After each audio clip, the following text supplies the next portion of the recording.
As a game director or a creative director, it is just not important to come up with ideas with your team. The key lies in execution. If you are the most amazing idea person in the world, but your execution absolutely sucks, you will really struggle in any kind of creative field. This is why we don't have anyone who's labeled as an ideas man, or you don't see ads which says we need an ideas man in our game studio or a creative studio. So when you start a product or a project, what does a game director or a creative director go through in terms of process? Before we start anything, it is really important for a director to know his or her team's strength. So for example, in a game studio, you will have your artist who can be divided into 2D artists, 3D artists, technical artists, or even level artists. You'll have your designers. Some of them will be level designers, some of them will be game designers, some will specifically focus on systems. Then of course you have your programmers too, which alone is many things. For example, you have your rendering programmers, your gameplay programmers, your engine programmers, and tool programmers. When you come to a director's stage, it is really important that you actually know what each of these departments do, because you will be working with individuals with varied skill sets. And all these skill sets, you don't need to have a deep expertise in them, but at least you need to know how will they take you to your ultimate vision. One of the first and foremost things I like to start off with is a deep research process. I like to understand what's the exact kind of game we are making. Has this kind of game been made before? Chances are yes. And if they were made before, how was it done well? And what are the things we can improve upon? It is important to take inspiration from the right sources, but also not just plagiarize these sources. Your game or your creative idea needs to be something new or add something new which was missing in these previous products. So what I tend to do is I tend to take research approach and find out different games which were similar. Why did they work? Why did they not work? But I go beyond games too. I look at different media, movies especially. A lot of the color palettes, a lot of the design, a lot of the shape language that I personally use come from movies, not from games. Because movies as a medium is far more evolved at this point of time. So taking inspiration from movies which can align with the game product vision helps me understand what is it that we are trying to deliver. I try to bring a mood board process to all of this, where there'll be different kind of fonts, different kind of colors, different kind of images put into these mood boards, segmented. And I will present this to the entire team, not just to the artist. All of us need to have a unified vision of where we are moving towards. If there's a game that I'm really inspired by or a movie I'm really inspired by, we sit together and play that game or watch that movie. This is a step that is extremely essential and often overlooked. The whole team should understand what exactly we are trying to make. This is extremely important because when you have a design documentation and you show it to different people, each person will have their own representation of what this design outcome would be. And that might be very different to yours. Also, most people might not read the game design documentation or your creative brief. So you need to get everyone in a room and look at the core development process that you are going to go upon, and then break it down into art, design, engineering. Look at references, share these references with everyone in the team, and come to a consensus that this is the high concept or this is the big goal we are moving towards. Maybe a lot of the tidbits, a lot of the details won't be there at that stage, which is completely normal. Great development is an agile process, but everyone needs to march towards the same vision. Prototyping is an essential process at the beginning of any product. You want to apply the whole philosophy of iterate fast, iterate dirty to prototypes. You don't want to go towards perfection at this stage because a lot of times even you don't know what you're making. Sometimes you'll design the game and sometimes the game will find a way to design itself and give you a viewpoint that, hey, this is how people like to play me. It's important to be very open at this stage, and that's why you need to move with a certain speed. I like to prototype quickly. I like to prototype the core features of development, and I like to break it down into gyms. I have spoken about it in another video. Game gyms are essential. You can divide your game gyms into your gameplay gyms, and you can subdivide that even into AI gyms, let's say shooting gyms, hack and slash gyms. You can divide it into art asset gyms, look dev gyms. And what all of this does when you bring it together for your team is give a unified vision of what the game you're making. Also, when you're developing prototype, you'll quickly realize that something you had planned on paper, something that you had planned in your mind, might not actually come across as well when in the form of prototype, because once you start prototyping, there are so many details that come into play. For example, if you're making a shooter, you might have an idea that this shooter will be slick, the character movement will be super fast, where they can dodge bullets, they can move between different points in an environmental map quickly, and also have multiple attacks. However, when you start prototyping this, you might realize that the user becomes overpowered, the player becomes overpowered, so now all your AI kind of becomes boring. This is where you need to keep iterating, keep tweaking, give something to the player, at the same time take back something. This comes into also progression models within your game. How do you design those? But at an early stage, it's really important to break the game down into different segments as opposed to trying to make something extremely big and complex, like an entire level with gameplay that is ready.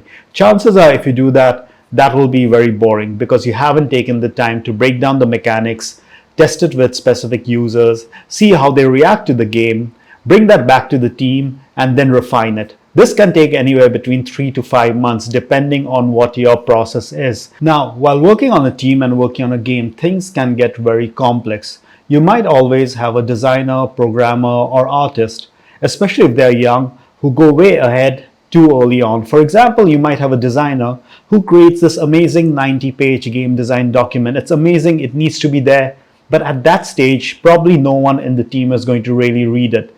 It's extremely important as a director you understand who needs to do how much at these early stages. So for me, if you're a game designer, I rather have you focus on systems. I rather have you focus on rewards. I rather have you focus on progression models to identify which will fit in with the game. I even might have you focus on the ergonomics of the game or the UX design because the flow of the game is so important. One of the things I like to do is I like to design prototypes not from a very early stage, like let's say a tutorial, but from a mid stage of a game. This is when we have already understood what the core gameplay concept would be. I like to take the core gameplay concept and then apply it to a mid stage of a game where the difficulty is hard enough, where there's some resistance that the player faces. At the same time, the player has an opportunity to understand the game mechanics. This stage also has all the subsystems or most of the subsystems in your prototype.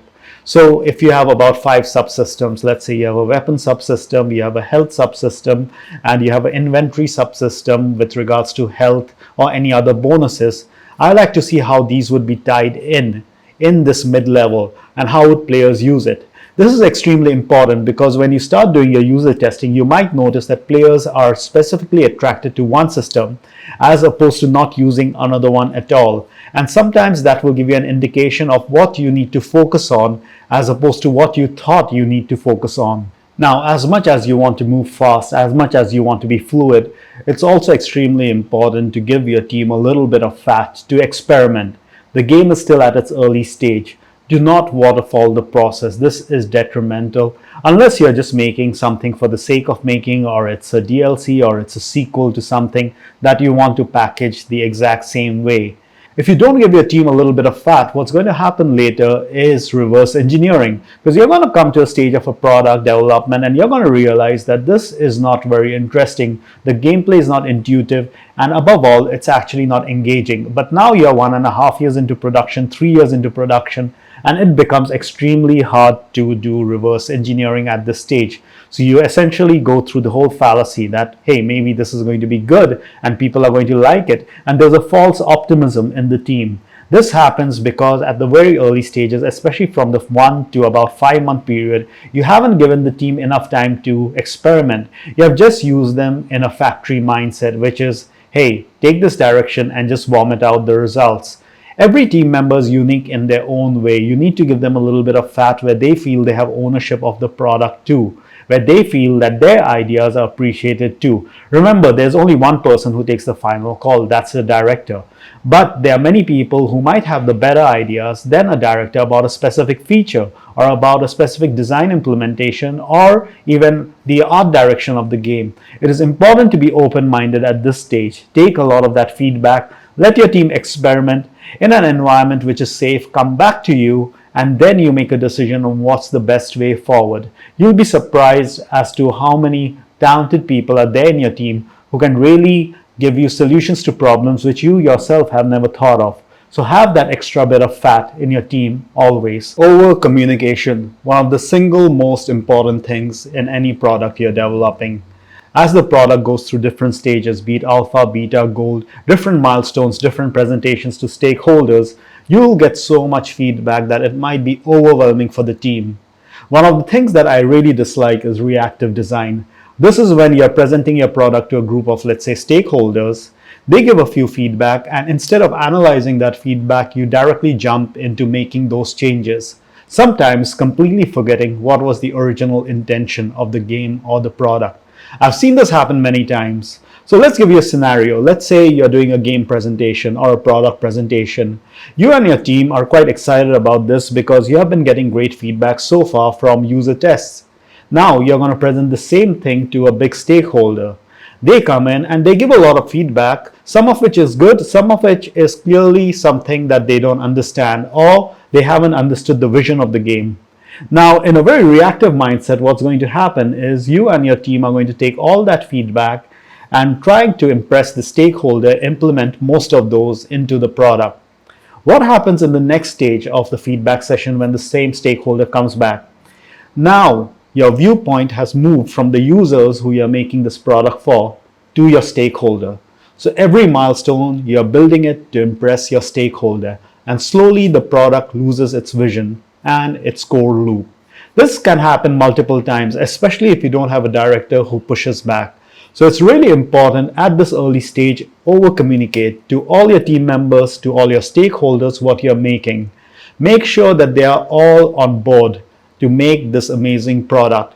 Now, minds will change, there will be challenges and you might change your mind too, and this is fine.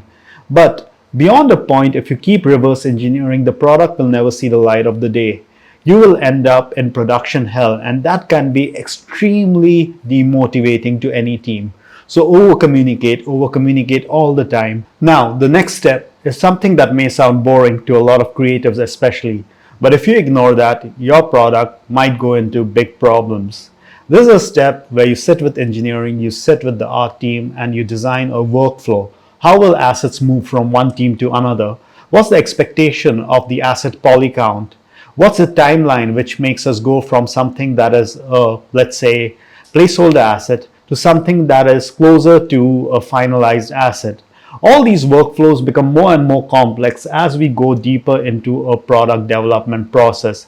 A lot of times files are lost. A lot of times the change list is not apparent. The longer you take to build these processes, the more it will hurt you later in the development. Now let's take an example of a game which is closer to beta and you haven't built a testing process in this. A lot of things like project optimization, a lot of things like how bugs are reported, a lot of things like who has ownership of the project at what stage might be lost if your workflows are not built properly. For example, where do your producers come in the whole hierarchy of communication? Where do your engineers come in when they are trying to resolve a bug and it might take 20 days instead of an expected 5 days? As opposed to simply just figuring out what engine you're going to work on, you need to evaluate the engine, whether it's Unreal Engine, Godot, or Unity, for a few months to see what's the best engine for the game you're trying to create.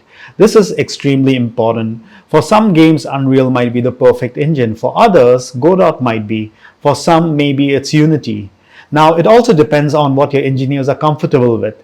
If you have hired someone who's extremely good at Unreal Engine but has never used Unity, there will be a timeline that this person takes to get used to Unity. You need to factor that in too. Making a game requires an entire village, and this village is made of people who have different strengths. Understanding technical workflows is at the core of this village, especially if you don't want the village to burn down. And by following some of the processes I've listed here, it may actually help you move towards an MVP faster. If you have questions, please put it in the comment section and I'm happy to answer them. Until next time, I'll see ya.